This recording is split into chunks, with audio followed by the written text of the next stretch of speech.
Assalamualaikum warahmatullahi wabarakatuh. Saya Tarisa Hairunisa dari Akademi Farmasi Masih Makassar, NIM 21062AE, kelas reguler B. Dosen Pak Maulana Zulkarnain Imansyah, S.Pram, M. Biomed.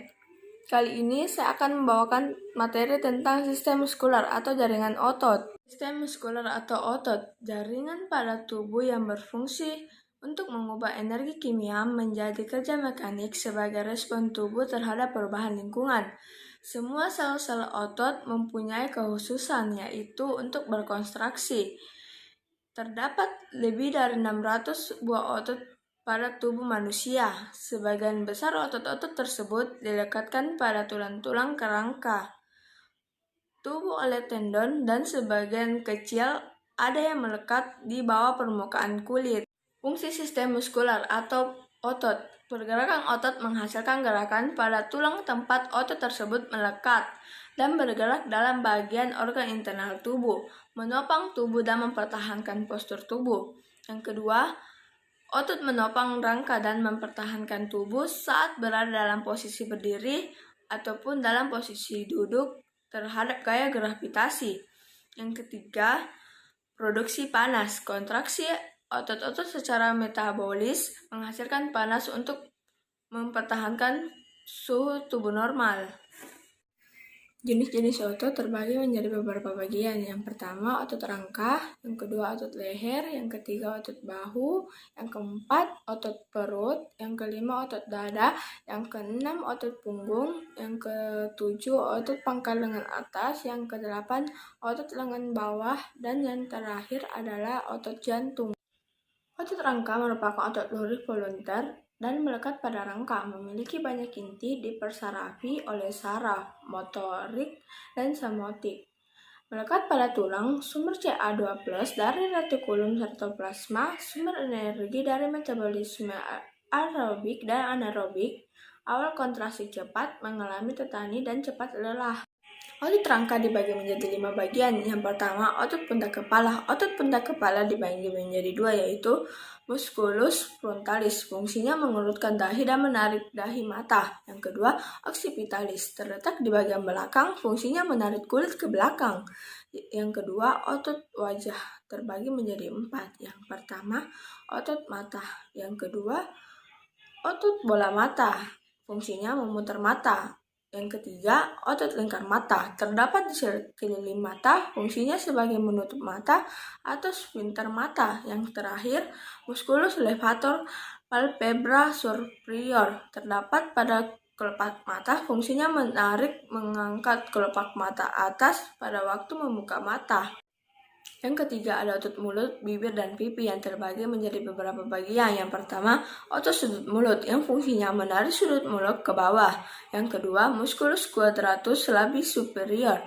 Otot bibir atas mempunyai origo pinggir, lekuk mata menuju bibir atas dan hidung. Yang ketiga, musculus quadratus labii inferior yang terdapat pada dagu merupakan kelanjutan otot leher yang fungsinya menarik bibir bawah atau membentuk mimik buka ke bawah. Yang keempat, musculus buccinator yang membentuk dinding samping rongga mulut. Origo pada tajuan mandibula dan insersi musculus orbicularis oris yang fungsinya untuk menahan makanan waktu mengunyah. Yang kelima, musculus zygomaticus atau otot pipi yang fungsinya untuk mengangkat dagu mulut ke atas waktu senyum. Yang keempat, otot mengunyah atau otot yang bekerja untuk mengunyah terbagi menjadi beberapa bagian. Yang pertama, musculus masseter yang fungsinya mengangkut rahang bawah pada waktu membuka mulut. Yang kedua, musculus temporalis yang fungsinya menarik rahang bawah ke atas dan ke belakang. Yang ketiga, musculus pterygoid internus dan externus yang fungsinya menarik rahang bawah ke depan. Yang kelima, otot lidah sangat berguna dalam membantu panca indera dalam mengunyah. Teratas terbagi menjadi beberapa bagian. Yang pertama, musculus geniculosus yang fungsinya mendorong lidah ke depan. Dan yang kedua, musculus stygolus yang fungsinya menarik lidah ke atas dan ke belakang. Otot leher. Bagian otot ini dibagi menjadi 3 bagian. Yang pertama, musculus platysma, yang terdapat di bagian samping leher menutupi sampai bagian dada, yang fungsinya menekan mandibula, menarik bibir ke bawah, dan mengurut kulit bibir. Yang kedua, musculus sternocleidomastoid, yang di samping kiri dan kanan leher ada suatu tendon yang sangat kuat, yang fungsinya menarik kepala ke samping, ke kiri, dan ke kanan, memutar kepala. Kalau keduanya bekerja sama, merupakan fleksi kepala di bagian samping. Itu merupakan alat bantu pernafasan. Yang ketiga atau yang terakhir, musculus longissimus capitis, yang terdiri dari plenius dan semispinalis capitis. Ketiga otot ini terdapat di bagian belakang leher, terbentang dari belakang kepala proceus finalis coracoid, yang fungsinya untuk menarik kepala ke belakang dan menggelengkan kepala. Otot bahu. Otot bahu hanya meliputi sebuah sendi saja yang membungkus tulang pangkal lengan dan tulang belikat acromion yang teraba dari luar. Yang pertama, M deltoid atau otot segitiga. Otot ini membentuk lengkung bahu yang berpangkal di bagian sisi tulang selangkang ujung bahu. Balung tulang belikat di diafise tulang pangkal lengan. Di antaranya otot ini dan taju besar tulang pangkal lengan terdapat kandungan lendir, yang fungsinya mengangkat lengan sampai mendatar. Yang kedua, M subscapularis atau otot depan tulang belikat. Otot ini dimulai dari bagian depan tulang belikat menuju tajud kecil tulang pangkal lengan. Di bawah uratnya terdapat kandungan lendir yang fungsinya mencegahkan dan memutar tulang humerus ke dalam. Yang ketiga, M suprapinatus atau otot atas balung tulang belikat. Otot ini berpangkal di lekuk sebelah atas menuju ke tajam besar tulang pangkal lengan, yang fungsinya mengangkat lengan. Yang keempat, M infrapinatus atau otot bagian bawah balung tulang belikat. Otot ini berpangkal di lekuk sebelah bawah balung tulang belikat dan menuju tajam besar tulang pangkal lengan, yang fungsinya memutar lengan keluar. Yang kelima, M teres major, otot lengan bulat besar. Otot ini berpangkal di siku bawah tulang belikat yang menuju ke tajung kecil tulang pangkal lengan. Di antara otot lengan bulat kecil dan otot lengan bulat besar terdapat kepala yang panjang dari musculus triceps yang fungsinya bias memutar lengan ke dalam. Yang keenam, M teres minor atau otot lengan belikat kecil. Otot ini berpangkal di siku sebelah luar tulang belikat dan menuju ke tajam besar tulang pangkal lengan, yang fungsinya memutar lengan keluar. Otot dada. Otot dada terdiri atas beberapa bagian. Yang pertama, otot dada besar atau musculus pectoralis major. Pangkal terdapat di ujung tengah tulang selangka, tulang dada dan rawan iga. Fungsinya dapat memutar lengan ke dalam dan menengahkan lengan, menarik lengan melalui dada, merapatkan lengan ke dalam. Yang kedua, otot dada kecil atau musculus pectoralis minor. Terdapat di bagian bawah otot dada besar, berpangkal iga 3, 4, 5 menuju procesus coracoid, yang fungsinya menaikkan tulang belikat dan menekan bahu. 3. Otot gergaji depan atau musculus serratus anterior, berpangkal di iga 1-9 menuju ke sisi tengah tulang belikat, tetapi yang terbanyak menuju ke bagian bawah. Yang keempat, otot dada sejati, yaitu otot-otot sela iga luar dan otot-otot sela dalam, yang fungsinya mengangkat dan menurunkan iga waktu bernafas. Otot perut. Otot perut terdiri dari beberapa bagian. Yang pertama, musculus abdominis, internal atau dinding perut, garis di tengah dinding perut dinamakan linea alba. Otot sebelah luar musculus abdominis external.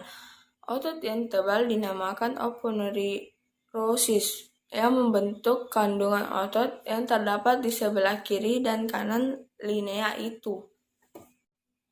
2. Lapisan sebelah luar sekali dibentuk otot miring luar.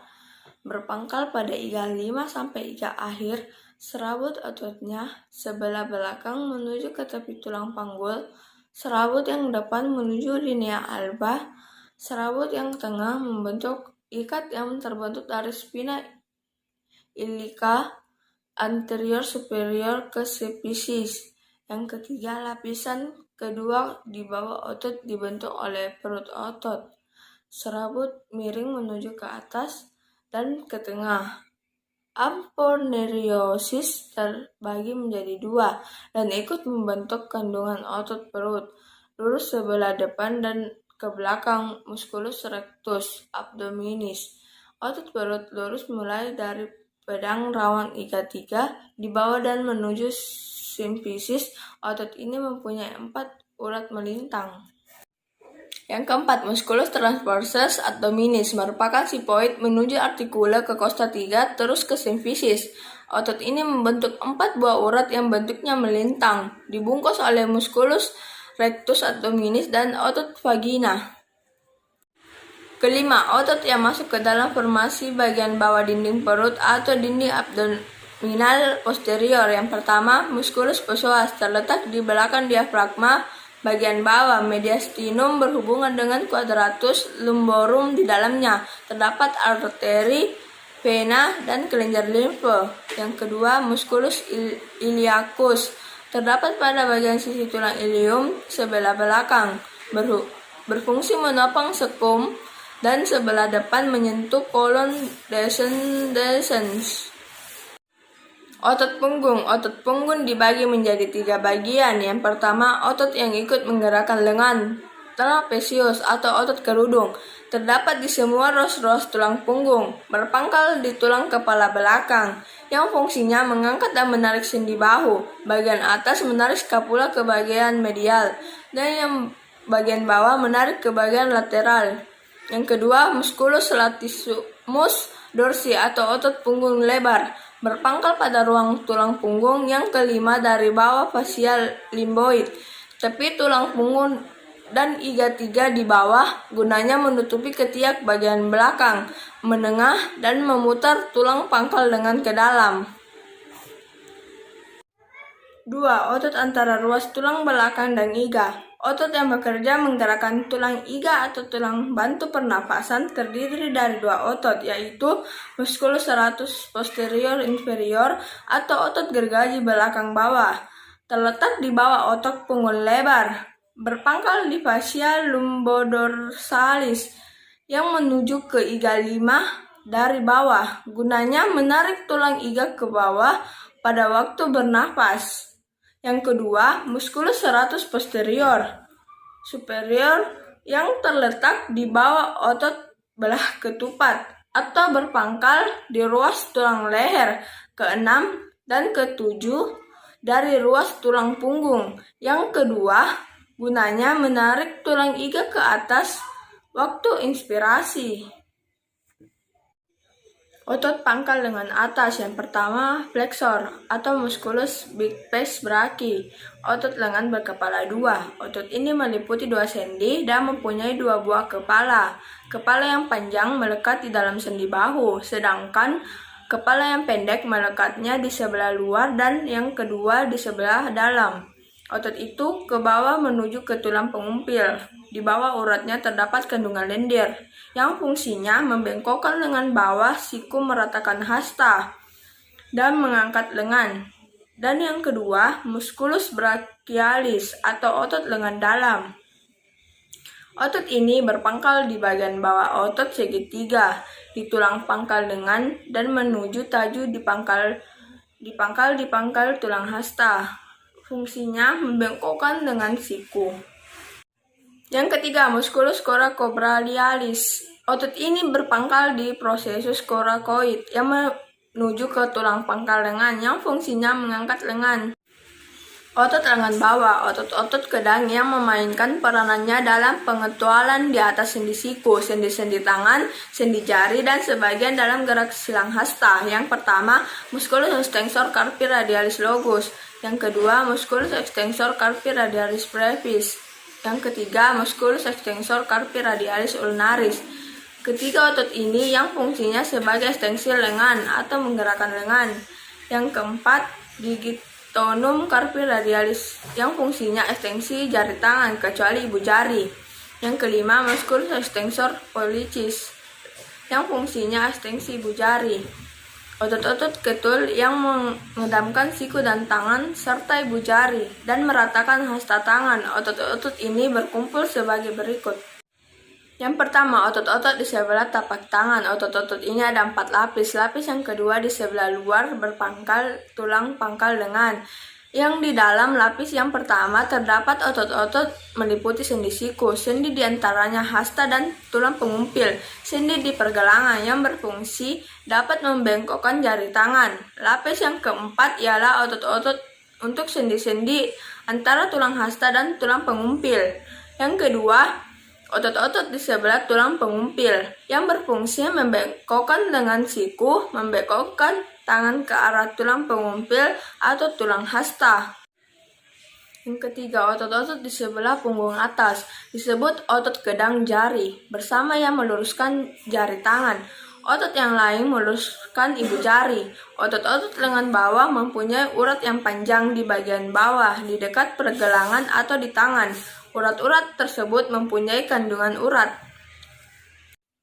Otot jantung merupakan otot lurik, yang disebut juga otot serat lintang involuntar. Otot ini hanya terdapat pada jantung, bekerja terus-menerus setiap saat tanpa henti.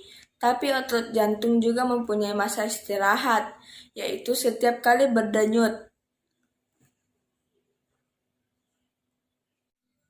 Otot polos merupakan otot yang tidak belurik dan involuntar yang hanya memiliki satu inti yang berada di tengah, dipersarafi oleh saraf otonom. Syarat otot polos terdapat di organ dalam tubuh. Sumber Ca2+ dari CES, sumber energi terutama dari metabolisme aerobik. Awal kontraksi lambat, kadang mengalami tetani, tahan terhadap kelelahan.